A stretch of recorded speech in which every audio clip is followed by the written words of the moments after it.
That's it. That's it. That's that prison walk. The prison.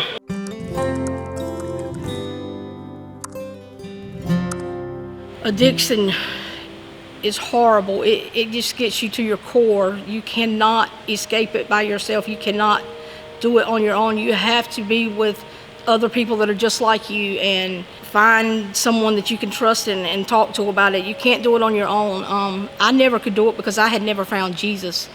But when I found Jesus, everything started to change in my life.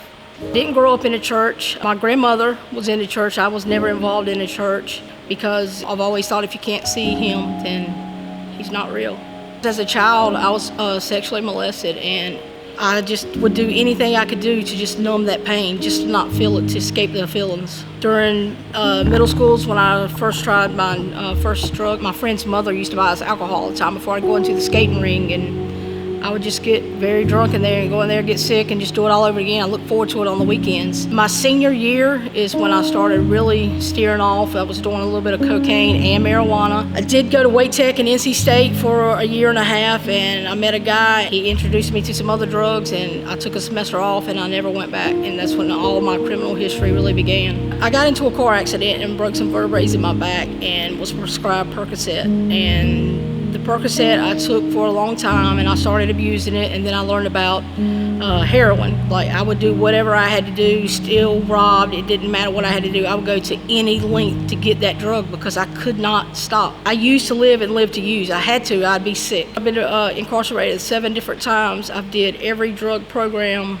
inside of the prison system. So when I got incarcerated the last time, I was on a very high milligram of methadone. I laid in that jail cell for 3.5 weeks, sick. I couldn't move, I couldn't eat, I couldn't do anything. I remember Tisha Temple saying that she always had a dream to open up a women's house, a recovery house for people that were incarcerated. And I called my parents and got her to call them, and she did, and Tisha came and interviewed me. But I still had a plan when I got out. I was going to overdose because I felt like I owed that to my grandma because I did not attend her funeral because I could not take the needle out of my arm long enough.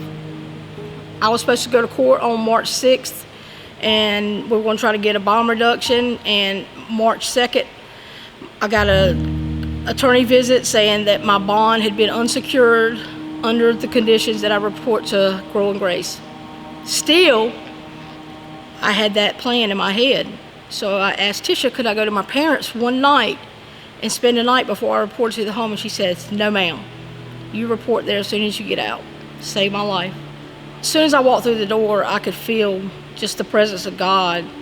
There were 2 ladies there, and I thought they were going to judge me because they were coming from another facility that had some substantial amount of time clean, and here I am just, fresh out of jail, not much clean time, but those girls welcomed me with open arms. Come to church Friday night at RA, and they met me where I was. Like, they didn't judge me or anything. I felt really comfortable. And I went home that night and I hit the floor and I told God, please don't take my life. Sunday morning, I experienced about the same thing on Friday nights. Like, just people just love you. They didn't judge me. I didn't feel like people were looking at me and saying, she's a crackhead, she's a junkie, she loves needles, she's been in prison. I felt the true love. Like, no one or nobody, they didn't judge me. It was genuine, loyal, honest love. When we come in, our shame and guilt, we are already down, at our lowest. And for someone to see us and, believe in us gives us a little bit of courage to keep going. They meet you right where you are. Since coming to Temple, I have achieved a lot of things that I never thought I could. I've been sober since January 22nd of 2023 with nothing, no mind-altering substance in my body. I have found God. I have a relationship with God, and I have taken a peer support class. I am a certified peer support specialist. I work for Alcohol Drug Council of North Carolina as a recovery resource officer, and I also work with Recovery Alive as a Johnson County Home Director. Jesus Christ being in my life is just changed the way I think, changed the way I look at everybody. It's just like, it's a whole new lifestyle. I want to tell you, you should come to Temple City Church because they do not judge you. I know you feel hopeless, but they will give you hope. I promise you, if you just build a relationship with God and ask for help. Do not be afraid to ask for help. That is the hardest thing to do for someone, but you have to ask for help. We cannot do it alone.